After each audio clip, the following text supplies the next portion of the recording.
Allô, guys, j'espère que vous allez bien. Actuellement, guys, il y a quelque chose à parler et c'est concernant le Maroc. Commencez à considérer le Maroc comme destination touristique à aller voir. Au lieu de toujours considérer on va aller en France pour voir la Tour Eiffel ou on va aller dans la Corniche à Marseille ou quoi que ce soit. Non, je dis pas, je veux pas boycotter le pays, mais commencez à considérer ces pays-là. Eux autres, ils viennent de faire de... Le roi s'est positionné. Il a dit, moi là, je regarde mes enfants là, parce que le roi il est en position de papa. Je dis, je vois, ils viennent avec des lois pour maltraiter mes enfants. Mes enfants n'ont pas justice quand ils vont ailleurs. Et puis mes enfants viennent aller dépenser leur argent là où ils ne sont pas appréciés. Je veux maintenant que mes enfants, ils sachent qu'à la maison, on a tout ce qu'ils vont chercher ailleurs, on a mieux à la maison. Et justement, qu'est-ce qu'il y a dans cette loi? Ils ont fait face aux Français, aux ressortissants français qui décident de vouloir venir au Maroc, ils doivent payer maintenant. Ils ne peuvent plus juste venir comme ça avec leur visa et puis ils ont le droit de faire tout ce qu'ils veulent. Par contre, ils commencent à te regarder de haut. Non, non, non, non, non. De toute façon, ils se sont dit, mais nous, de toute façon, côté politique, nous-mêmes, là, quand on va là-bas, on doit payer. On doit payer un visa, on doit payer des frais. Pourquoi maintenant, eux autres, on doit les donner la gratuité? C'est d'un seul côté. Non, les relations, ça va des deux côtés. Et vous savez quoi? On va commencer à impliquer et apporter et implanter quoi que ce soit chez nous aussi. À se faire respecter chez nous. On doit arrêter de toujours aller voir l'autre et dire l'autre est parfait, puis l'autre est en train de nous mépriser. Non. Et je pense que j'espère que les autres pays, les autres gouvernements, ils regardent ça, ils se disent, ah ben nous aussi on a des richesses. Ah non, nous aussi maintenant tu viens chez nous, ton passeport ne vaut plus rien. Parce que le passeport il vaut quelque chose parce qu'il y a eu des ententes avec les pays. Donc une entente ne peut pas se faire d'un seul côté. C'est pas possible que, oui la France, son passeport est puissant, elle peut aller partout et traiter le monde n'importe comment. Et quand le monde vient chez elle, ils doivent se plier. Ok, on se plie, mais toi, tu viens chez nous, tu te plies. Et bref, on va parler de ça, la loi du Maroc. Qu'est-ce que ça impose? Qu'est-ce que ça...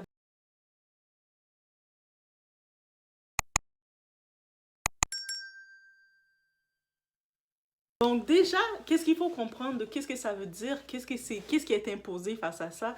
C'est simple.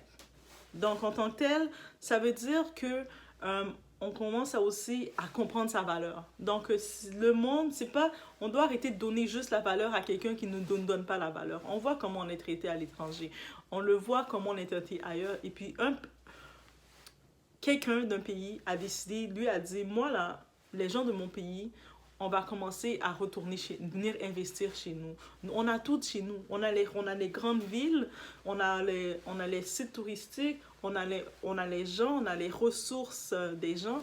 Donc oui, on peut aller là où on est bien accueilli. Et puis on voit la différence. Il y a certains pays, on va le voir, qui vont bien t'accueillir quand tu arrives comme ressortissant étranger. D'autres pays, ils vont te prendre comme un va-nu-pied, comme un bon à rien. Ah, est-ce qu'on est des va-nu-pieds? Non, nous ne sommes pas des va-nu-pieds. Et puis, c'est ça que ça veut dire. Je sais certaines personnes, j'ai vu certains arguments dire, ah, mais là, si les Marocains qui sont nés en France ou ceux qui ont des origines françaises, ça veut dire qu'ils vont devoir payer et tout. Il ne faut pas le regarder comme ça. Il faut regarder que là, maintenant, il y a un responsable d'un pays qui a décidé de dire, je veux mettre un peu d'ordre chez moi et puis arrêter de faire mon monde de chez moi, quitter la maison. C'est comme si à la maison, je vous donne du steak, je vous donne le bon repas, je vous mets la bonne tagine, bref, je vous mets le bon repas, je mets la table, vous avez tout à la maison, mais vous quittez la maison pour aller essayer de gratter les miettes, qu'est-ce que le monde vous jette comme ça. Et on va arrêter de faire ça et puis on va retourner à la maison. Et j'espère que ça commence déjà. Dans le côté de l'Afrique, on voit il y a beaucoup de pays qui commencent à tourner le dos à la France, qui ne veulent plus faire affaire. Et que la France sont énervés. C'est pour ça qu'ils sont énervés avec les immigrants. Ils ne veulent pas le dire, c'est ça la vraie raison. C'est sûr, ils parlent, l'argent des Français reste aux Français. Mais là, maintenant, qu'est-ce que dans l'Afrique, ils disent? Mais les ressources de l'Afrique restent en Afrique. Et là, maintenant, nos ressources, on doit arrêter de toujours voir le sauveur blanc, voir le sauveur français. Ah, ils sont là, ils font ce qu'ils veulent, et puis ils nous traitent comme ils veulent. Mais nous, on veut quand même, c'est un sentiment de fierté d'arriver en France dans notre vie. Hey, c'est quelle fierté? Donc, on doit cesser ça et puis on doit le prendre comme vrai. On doit le prendre comme exemple. On doit utiliser qu'est-ce qui est fait et commencer à se dire, hey, nos ressources sont convoitées. guys. Nos ressources sont convoitées. Ils veulent nos ressources, ils veulent de nous, mais ils veulent tout ce qu'on peut, nos ressources, tout ce qu'on peut apporter, mais ils ne veulent pas de nous comme individus. Donc, on doit commencer à le comprendre et arrêter de forcer. Donc, c'est vraiment un fait, ok, guys, que je tenais à mettre. Et quand j'ai vu cette nouvelle-là, j'ai fait aïe, aïe, aïe, aïe, aïe. Donc, c'est sûr que il y a d'autres pays qui le font aussi. Je ne veux pas dire que le Maroc, c'est le seul pays qui l'apporte, mais quand j'ai vu cette nouvelle-là qui commence à s'imposer, je me dis, mais il était temps qu'on s'impose. Guys, il était temps qu'on s'impose. Définitivement, il était réellement temps qu'on s'impose, qu'on se dise que non, ça suffit. Et bref, dans tous les cas, il y a de quoi qui va venir, il y a des changements qui viennent. On sait qu'il y a les coalitions de beaucoup de pays en Afrique aussi qui ont commencé à s'imposer aussi. Donc, on commençait à se dire que, ah, ça ne fonctionne pas comme ça. Et je suis contente. Je suis bien contente de voir ça, que beaucoup d'autres pays aussi veulent s'imposer, que beaucoup d'autres pays commencent à se dire que pourquoi on doit se laisser faire.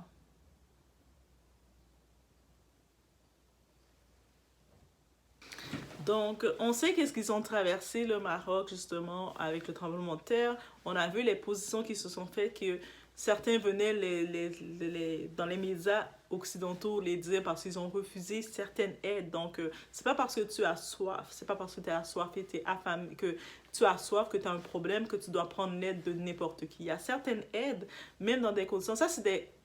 Le Maroc, ils nous montrent le principe.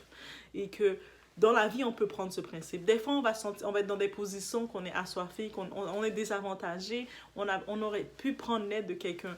Mais ce n'est pas l'aide de tout le monde qu'il faut prendre dans n'importe quelle condition. Il y a certaines personnes qui vont t'offrir quelque chose, qui vont t'offrir ton soutien, qui vont dire « Hey, viens dans ma plateforme. Oh, viens vers moi, je vais t'aider. » Tu dis non tout de suite. Retirez-vous. Refusez la mission, refusez l'offre. Il y a des offres que le monde va vous faire, c'est du poison qu'il vous offre. Donc, il faut carrément le refuser. Donc, quand on comprend le tout, ça fait complètement une différence. Donc, voilà qu'est-ce qu'il en est. Et ça, c'est un fait réel à prendre en note et à considérer. Donc, ils l'ont montré qu'ils n'ont pas accepté l'aide de tout le monde et ils se reconstruisent. Ok, ils ont perdu beaucoup avec le tremblement de terre qui a eu lieu. Ils se reconstruisent, ils ont regardé leurs ressources, ils ont montré au monde que oui, on va accepter l'aide de qui qu'on doit accepter l'aide, de nos amis. Mais on ne va pas aller vers le monde qui nous méprise, qui nous font du mal et accepter leur aide et avoir une dette morale envers eux. Parce que non. Et maintenant, ils nous montrent aussi quoi chez nous, à la maison, il y a de l'investissement. Parce qu'il y a une chose que je remarque beaucoup chez la diaspora marocaine. Ah, je vous donne des fleurs là. Je remarque beaucoup. Surtout du côté au Canada, je le vois beaucoup chez vous. Du côté français, de la France, de l'Europe, je suis moins proche pour voir directement. Mais du côté du Canada, ce que je remarque chez vous, quand vous venez avec une mission. Soit vous venez étudier dans le pays, vous venez vous étudier, vous faites votre temps et vous retournez apporter votre ressource au pays. Vous retournez construire rapidement au pays. Vous ne restez pas là comme ça, conditionnellement, et puis vous êtes là en train de choses. Même si vous venez, peu importe la raison que vous êtes venu sur place, vous êtes en train de travailler pour construire quelque chose. Vous dites, ah, à la maison, là, je sais qu'est-ce que j'ai à la maison. Et là, maintenant, c'est sur ces ressources-là que le pays peut utiliser ses principes. Quand on a laissé le pays se dépérir, quand on regarde, par exemple, pour la situation en Haïti, on voit que... la diaspora, on arrive, la génération, même si on a décidé qu'on veut entreprendre, c'est compliqué de l'entreprendre parce que les mêmes gens du pays vont nous fermer les portes. C'est-à-dire que si quelqu'un arrive et dit « Hey, on a des ressources ici intelligentes, il y a beaucoup de monde qui ont été à l'école, faisons des centres d'appel dans notre pays. » Qu'est-ce qui va se passer? Les mêmes gens du pays vont venir voler les équipements, détruire l'idée avant d'être fait. Ou le monde vont vous décourager. Ah, va pas investir dans cela. Ça va pas marcher. Tu décides, j'ai un projet ou quoi que ce soit, tu le fais pas, alors tu restes juste comme sous-pied dans les autres pays d'adoption que tu es. Tu peux faire 20 ans, 30 ans, 40 ans ou 50 ans. Tu peux être né dans l'autre pays même. mais tu restes quand même un enfant étranger. Et puis être un enfant étranger, ça va toujours rester ton étiquette. Même ils vont même te le rappeler. Si toi t'as oublié, ils vont te le rappeler que tu es un enfant étranger. Comment ils vont te le rappeler que tu es un enfant étranger? Tu viens de où? Ah, je viens de là, du Québec, de tel endroit, je viens de Granby, je viens de tel endroit. Tes parents viennent de où? Ah, eux autres viennent de Granby. Tes grands-parents, eux, viennent de où? Ils vont juste aller, juste pour pouvoir vous faire dire que non, tu es un étranger, te le rappeler. Est-ce que vous vous rendez compte? C'est-à-dire peut-être ceux qui ont une possibilité de commencer à vraiment prendre leurs aises, c'est ceux qui vont naître du métissage complet. C'est-à-dire pas le métissage que le parent est issu de l'immigration directe. C'est-à-dire que ça va être celui qui a un métissage éloigné, cateron en plus. Les caterons, c'est-à-dire que c'est ses grands-parents qui étaient métis. Et eux autres, ils continuent à changer l'arbre, à s'éloigner le plus directement de leur origine. Mais sinon, au-delà de ça, on reste enfant. Même à ça, il y a quand même une descendance, une appartenance qui nous relie. Donc, c'est ça qu'on peut prendre. Et puis, je pense que c'est important de prendre l'exemple sur un pays qui décide de dire « Ah non, ça suffit ». Donc, voilà. C'était ce petit fait que je tenais à laisser savoir concernant la décision du Maroc. Est-ce que je trouve que c'est une mauvaise décision? Non. Parce que une relation se fait des deux côtés. Ça se fait littéralement des deux côtés. Je sais que la Colombie, ils ont aussi, je sais pas si maintenant ils ont changé leur relation avec le Canada, mais quand je me rappelle, j'arrivais en Colombie, on avait une ligne spéciale pour le Canada et tu payais. La ligne spéciale, c'est pas parce qu'on était VIP, c'est parce qu'on devait payer de l'argent. On payait près de 110 $, pour pouvoir avoir le droit d'entrer. Parce que dans les ententes, les Colombiens, quand ils rentraient au Canada, eux autres aussi payaient. Ils se sont dit, mais pourquoi nous, chez nous, on doit payer pour venir chez vous, mais vous pouvez rentrer chez nous gratuit, donc vous payez aussi. On va vous reprendre. Donc oui, c'est tout à fait normal de réclamer des principes aussi. Donc la France, vous avez le droit de faire tous vos principes. Mais maintenant, étonnez-vous pas que les autres pays commencent à se mettre. C'est-à-dire que votre passeport ne va pas rester puissant, que tout le monde vous laisse faire ce que vous voulez et le monde n'a pas le droit de s'imposer chez eux. Donc ça devient la même réciprocité. Donc quand ils viennent avec la nouvelle loi d'immigration, regardez.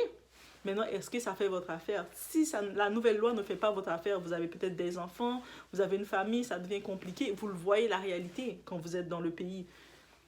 L'Europe, il y a d'autres pays à côté. Il y a l'Espagne, il y a le Portugal, il y a d'autres pays pour aller se mettre et puis commencer à déserter. Eux autres, quand ils vont se rendre compte de ça, même en faisant la phrase « l'argent des Français reste aux Français », même eux autres, ils vont commencer à vous refaire la publicité parce qu'ils l'ont déjà fait, la publicité, pour avoir l'immigration. On se rappelle de pas longtemps de ça, ils commençaient à nous vanter de « venez ici ». Ah, venez étudier là, la vie est tellement meilleure. C'est plus, vous allez avoir école gratuite ici. Et là, maintenant, ils commencent à parler de caution. Ils commencent à parler pour les étudiants, ils doivent payer une caution en plus. Ils commencent à dire, vous devez faire ci, on enlève vos droits, on fait ci, on vous ci, vous devez payer nos taxes, venir travailler pour payer nos taxes. D'un coup, ils viennent vous apporter ça, mais il y a quelques temps, ils étaient en train de, venez. Là, commencer à les montrer, dire, ah, ok, c'est beau, tu gères chez toi comme tu veux. Toi, comment tu prends tes valises et puis tu prends tes affaires, tes colis, tu le renvoies. Tu le renvoies. Et puis, ils vont se rendre compte de la ressource qu'ils sont en train de perdre. Ils vont regarder, on est déjà en pénurie de main-d'œuvre et ça, c'est partout. Pas seulement juste au Canada, aux États-Unis, en France. Un peu partout, il y a la pénurie. Il y a la pénurie de main-d'œuvre, c'est partout. Et quand ils vont se rendre compte de ça, parce que les gens maintenant ne veulent plus travailler pour perdre toute leur souffle, leur énergie, pour ne même pas être capable à la fin du mois d'arriver à peine à payer leur loyer. Donc, quand tu as fini de payer ton loyer, tu payes 2-3 factures, tu manges des nouilles. Tu te nourris de nouilles, tu te nourris d'eau avec du sucre, tu te nourris minimumement et puis tu dois retourner travailler puis redonner ton énergie. Donc là, maintenant, on commence à se dire, commencez à regarder à la maison. Vous êtes couturier, vous avez le don de la couture. Ici, vous ne pouvez même pas utiliser ce don de la couture parce qu'on ne vous permet pas d'exploiter vos dons. Donc, on ne vous permet plus parce qu'on vous méprise. Ça veut dire qu'on vous méprise. Prenez votre machine à coudre, prenez vos toiles, prenez vos tissus, prenez toutes vos choses et puis retournez à la maison. Ouvrez un atelier. Donc, il y a plein d'étudiants en plus qui arrivent là, qui vont pouvoir travailler avec vous, que des fois, vous serez couturier, vous n'aurez même pas à rien mettre. Donc, récemment, je sais aussi, j'avais pu souligner l'édition de l'édition de Fashion Show, le Fashion Week de Maroc. Aïe, aïe, aïe. Le Maroc, là, il commence à nous dire, hey, vous êtes là en train de parler de la France, Paris, la ville de la mode, mais nous, on est en train de vous montrer que nous, on a l'élégance. On a nos principes, l'élégance et tout. Pourquoi aller ailleurs quand vous pouvez aller visiter chez nous? Donc, commencez à préparer vos destinations comme moi pour la destination de Maroc. Ceux qui sont au Maroc, commencez à me laisser savoir dans les commentaires les endroits que vous me dites. C'est tellement grand, je vois tellement d'endroits à faire. Puis je sais qu'on pourrait jamais, en un voyage, je pourrais jamais tout faire. Dites-moi, comme première personne, première fois que tu arrives dans le pays, au Maroc, c'est quoi les destinations que vous dites, hey, Doha, je te conseille de venir tel endroit, voici, je te conseille de faire telle chose, peut-être ça va être plus facile. Commencez à me conseiller. Comme ça que moi, dans mon actualité, dans mes fils de réseaux sociaux, vous allez me voir avec des photos en train de boire mon thé marocain, en train de me promener dans les villes, essayer les bijoux, en train de vivre la belle vie, d'être et commencer à me donner des suggestions déjà et qu'on commence à montrer que notre argent qu'on prend pour aller voyager, on va plus le prendre pour aller en France et regarder des nouvelles comme ça de la France qui est en train d'être discriminatoire face à l'immigration, face à nous-mêmes, à nos proches. À nos proches. Oui, même si on dit, ah, mais c'est juste ça touche certains types d'immigrants, ça nous touche toutes. On est toutes touchées, c'est nous qui touchent. Même les enfants de la diaspora, là, on va dire, ah, mais moi je suis née là-bas, mes parents sont nés, ils sont nés au pays. Ah, on est quand même un immigrant quand ils nous regardent. Ils ne nous regardent pas en disant qu'on fait partie d'eux. On ne ferait jamais partie d'eux. Donc on commence à dire, je vais aller mettre mon argent, là, je vais aller le mettre, l'investir ailleurs. Hey, ils vont le sentir. La façon de les faire réagir, c'est avec l'argent. Donc on va les faire réagir comme ça. Donc voilà. Donc, c'était ce que je devais laisser savoir. Donc, on se voit. Je vous laisse réagir. Laissez-moi vos suggestions des Maroc. Comme vous le savez maintenant, ça fait partie d'une destination que je veux faire. Et puis, je pense qu'on doit commencer, quand vous décidez d'aller faire, quelle destination faire, posez-vous la question, est-ce que ce pays traite bien la diaspora? Est-ce que ce pays traite bien mes frères? Est-ce que mes frères ne se retrouvent pas entassés avec une condition de vie lamentable parce qu'ils cherchent une vie meilleure pour leur famille, pour leurs proches au pays et ils sont en train de souffrir, d'être ravagés? Hein? On commence à se poser ces questions-là. On commence à agir différemment. On commence à reprendre notre économie. Ah, le Maroc, ils nous viennent nous le dire. Et le roi, là, Hassan, il l'a dit. Il a dit, voici, on met des principes à la maison aussi. Mettez votre loi. Ah, c'est beau. Votre loi, faites-le. Nous aussi, on commence à poser notre loi. Et puis, eux autres, avec le passeport français, ils vont se rendre compte que plus de pays vont commencer à fermer leurs portes. Ça va devenir ils utilisent leur passeport, on peut faire tout ce qu'on veut. Non, tu peux pas faire tout ce que tu veux chez moi. Tu fais tout ce que tu veux chez toi, bon, c'est beau. Fais ta loi, ah, ok, c'est beau. Le monde qui décide qu'ils veulent aller vivre avec sur tes lois, ok, c'est beau, vous êtes chez eux, ils font ce qu'ils veulent. Mais chez nous, it's not like that. Donc, je vous laisse sur ce, bonne réflexion.